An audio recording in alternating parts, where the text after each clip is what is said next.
Nako, eto mga kababayan, bistado si Lacson, layuning sirain at pagmukhaing masama.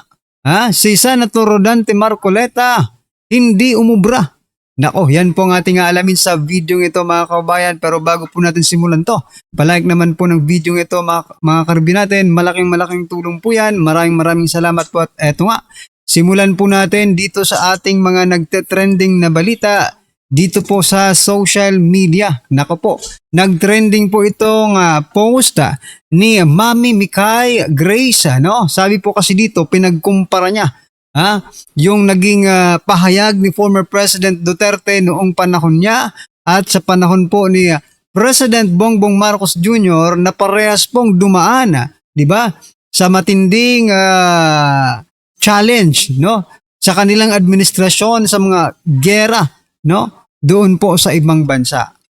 Ito po ang sabi ni former President Duterte mga kabayan nung siya pa po ang presidente at nagkurumpo ng kaguluhan sa ibang bansa na naapektuhan din po ang ating mga kababayan. Sabi niya po, magnakaw ako ng eroplano, pauwi ko. Mapauwi ko lang kayong lahat. Ayan na.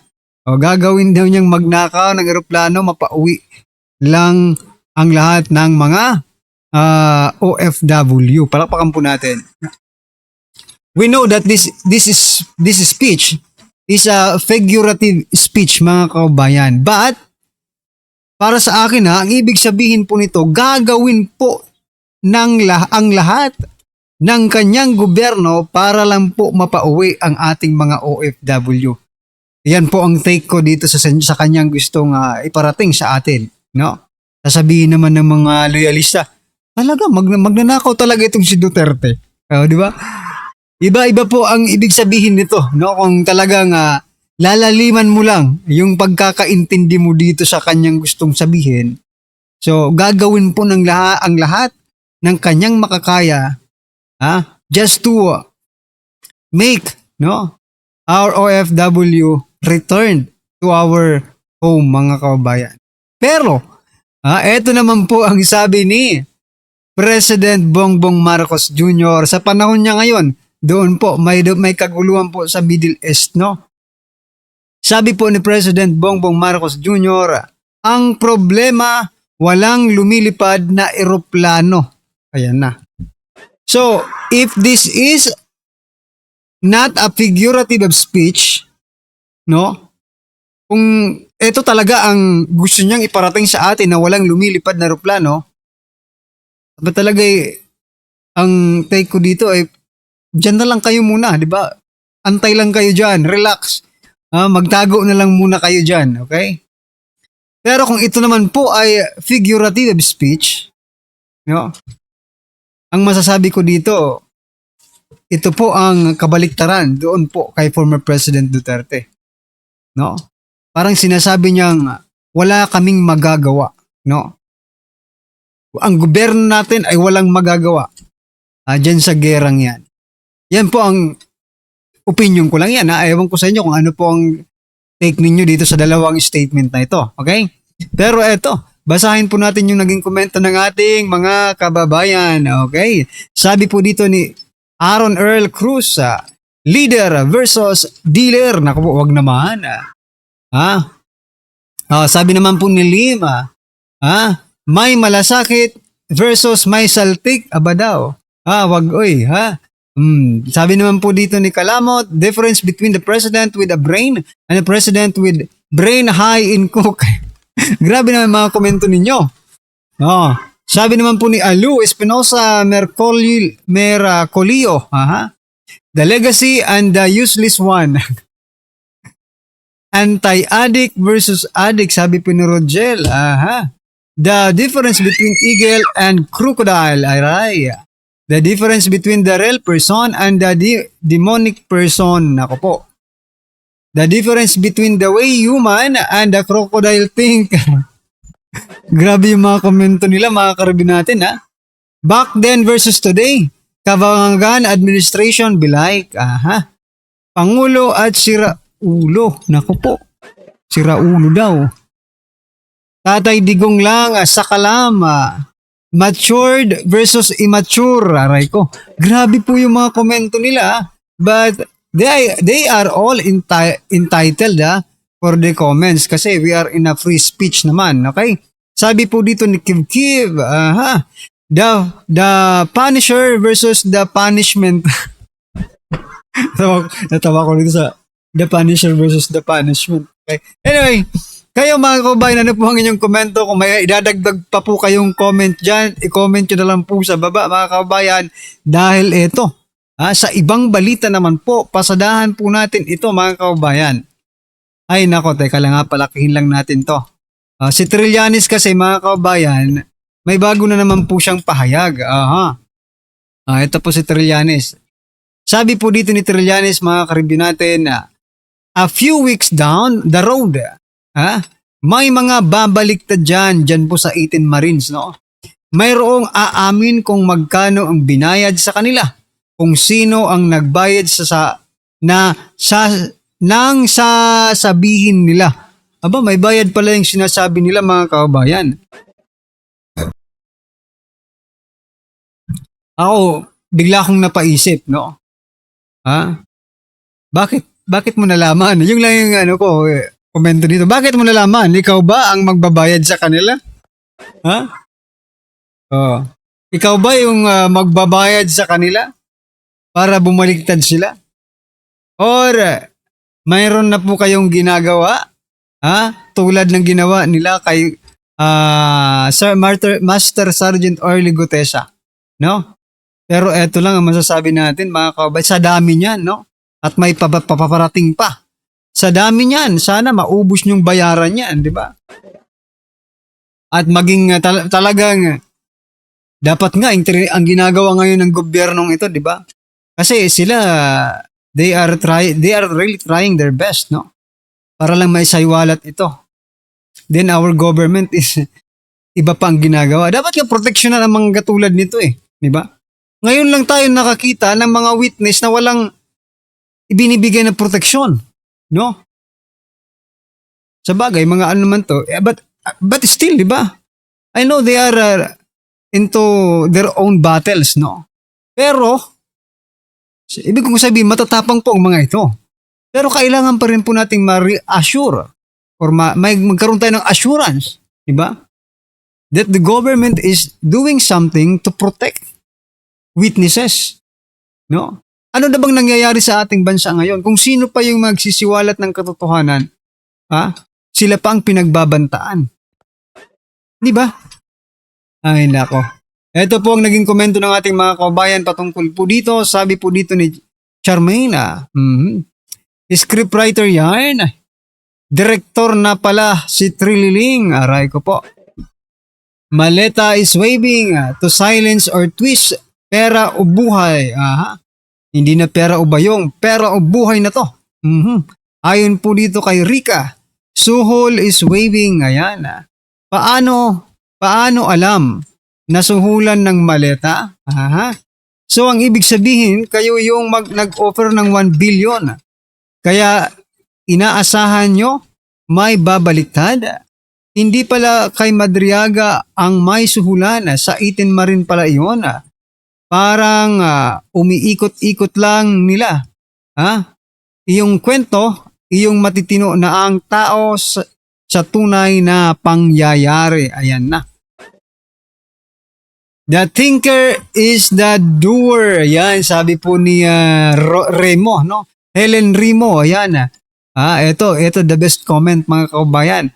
The thinker is the doer. Ayan, kung sino pong nakapag-isip, siya po ang gagawa nun mga kabayan. Sino ba ang unang pumutak? Kung sino ang pumutak, siya po ang nangitlog, di ba? Galing talaga nito. Manghuhula ka na din ngayon, Oo nga Manghuhula na rin ngayon Sir Trillanes mga kabayan. Okay? Sabi po ni Linda, because they will be threatened by him and offer big amount. We are not sure kung kakagatin nila yan, Trillanes. You are not yet sure, di ba? Kung may kakagat dyan sa pinaplano nyo. Baka kasi nagkamali kayo ng binangga sa pagkakataong ito. Alright, anyway. Eto po mga kababayan, pasadaan na po natin yung video. Pasok ka. Si Senator Ping ang sarado ang kaisipan na ayaw na niyong tanggapin. Hindi kasi, Jen, na-booking eh. Mukhang nahuli sa Nahuli eh. Kasi hindi naman sagot yun eh, di ba? Sagot ba yun dun sa issue na, hindi, lumihis ka eh. Umiwas ka eh. Bakit ka umiwas? Kasi obvious. What is obvious needs no explanation. Ayun. Kapag ka masyadong halata, hindi na kailangan talaga ipaliwanag. Ibig sabihin nito, Jen, halata, huli siya eh. Huling-huli siya, so hindi na siya kailangan magpaliwanag. Wala siyang may paliwanag, na-booking eh. Lumusot siya dun sa insekto ng China. Pagka na-booking ka, hindi ka makasagot, di ba? Manahimik ka na lamang kasi no talk, no mistake. Eh. Less talk, less mistakes. Totoo yun.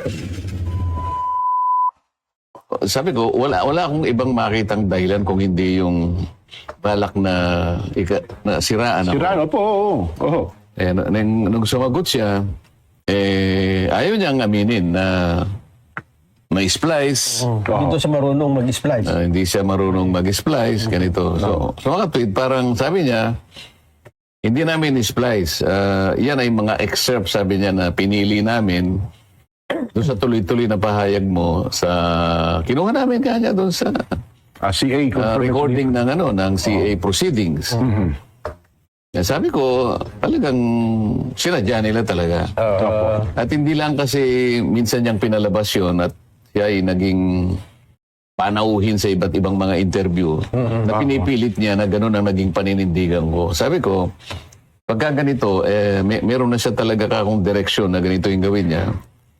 Dapat naman proteksyonan ko naman ang sarili ko dahil kinakalat na parang gano'n nga yung sinabi ko. Pag hindi naman ako magpapaliwanag, baka yun naman ang isipin ng tao. Baka akalain ng tao, ba, tama pala, yung paratang laban sa inyo. Oo, kaya nga, medyo mahaba nga yung privilege speech dyan, Nelson, dahil siyempre, unang-una, ikukumpara mo yung video clip. Yes. Opo. Pagkatapos, ipipresenta mo yung mga pinagtabas-tabas, pinagdikit-dikit, pinagtapal-tapal na mga salita para makabuo lamang sa ng isang salita na magbabago yung kahulugan.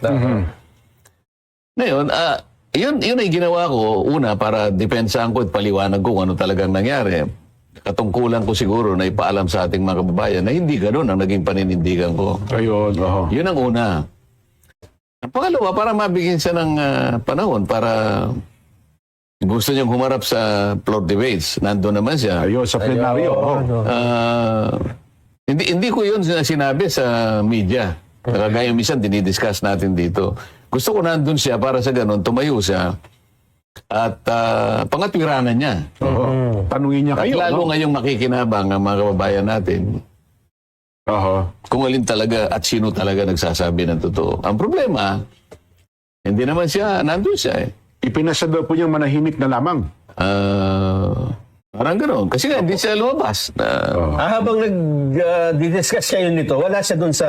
Nandun siya, nasa plenaryo siya, di ba? Nung time na yon. Noong una, nandun. Pagkatapos, pumunta yata siya doon. Meron kaming Senate lounge. Opo. Nandun siya. Kasi, sinasabi ng mga staff ko, nandun po siya. At kahit naman nandun ka, kasi daming television doon, daming makikita niya, kahit siyang kahumarap doon, malalaman kung sino nagsasalita. Opo. So, alam niya. At pag sa opisina niya, may speaker po doon eh, di ba? Oo, tapos lumilitaw pa, nung i-text ako ng mga staff ko, yung mga staff niya na nandun sa gallery, umakyat lahat, pumunta sa opisina niya. Nawala lahat doon sa gallery. Okay. Opo.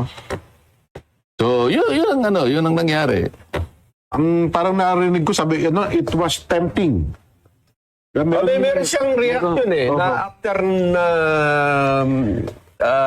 itong privilege speech ninyo, hindi nga siya nakipag-usap, pero may ipinost siya dyan na statement. Ito, tingnan natin. Sige.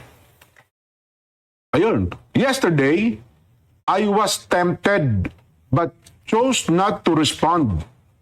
I would have used a language that my colleagues may better understand. Tagalog mo muna, para English yan eh. May hirap yan eh. Tagalog mo. Kahapon, medyo, ang Tagalog ng tempted, medyo Natukso ka. Natukso ako. Parang natutukso na ako eh. Aha. Pero pinili ko pa rin na hindi na sumagot. Ayun. Ginamit ko na lamang ang mga salita I para would have used. Ayan. Iba yun. Hindi, I would have. Kung kaliwang ibig sabihin, Tagalog mo mabuti. Ikaw naman eh. Oo. Baka mamaya ikaw ang makusang iniiba mo yung kanyang pahayag. Kailangan yung malinaw. Ayan, Ano ba ibig sabihin, Sir Nelson? Baka kayo dalawa. I would have. Kanya, Gagamitin ko sana ang lengguwahe Yan. na mas maintindihan ng ating kasama. Ng akin, ayan, aking Yan. kasama. Ito yun eh. Sa kanyang, in my better understand. Oo. Yan. Ang sabi niya, Chow Chong Boke Yobing. Ba? Chow Chong Boke Yobing. So pro-Chinese na rin ba ngayon si Senator Ping? Hindi, yung daw pinapatungkulan niya Akala ay ko yung pro-Chinese. kulig niya na mas nakakaintindi raw ng Chinese. Parang gano'n eh. Ayun. Parang patamay din yan eh. Ayun, it means you cannot explain eyes to a summer insect. Ang ibig sabihin nito, Oo. hindi mo maaaring ipaliwanag ang yelo sa isang insekto na nabubuhay sa tag-araw. Word for word. Ano ang malalim na kahulugan nun? Ay, ibig You sabihin- cannot explain eyes to a summer insect. Ibig sabihin yan, kung ang isang tao hindi naman Oo. naka-experience sa isang bagay, mahirap mo ipaliwanag ang isang bagay na hindi naman niya naranasan o naalalaman. Ayun. Parang ang sabi ang ibig daw sabihin niyan, it makes no sense para mag-explain sa taong hindi niya maintindihan yung sasabihin mo. Parang sarado ang isip. Oo. Eh, So, si Senator Ping Lacson lang ang matalino dyan. Yun ba ang ibig niya sabihin? Siya na ang matalino. Siya na ang nakakaintindi sa lahat. Ang galing naman, di ba? Ang galing naman po ni Senator Ping Lacson, di ba? Ay, grabe. Gusto lang talagang siraan po itong si Senator Rodante Marcoleta ni Senator Ping Lacson, mga kababayan. Kaya, yan matindi po ang kanilang, hindi ko alam kung personalan na po ba ito, kung ito ay in aid of legislation pa rin, itong kanilang bawat mga pahayag, di ba? Anyway, ano po ang inyong opinion, reaksyon patungkol po sa video ito, mga kababayan? Just comment down below. At syempre, huwag pong kalimutang i-like at i-subscribe at i-share na rin po ang video ito. Maraming salamat po.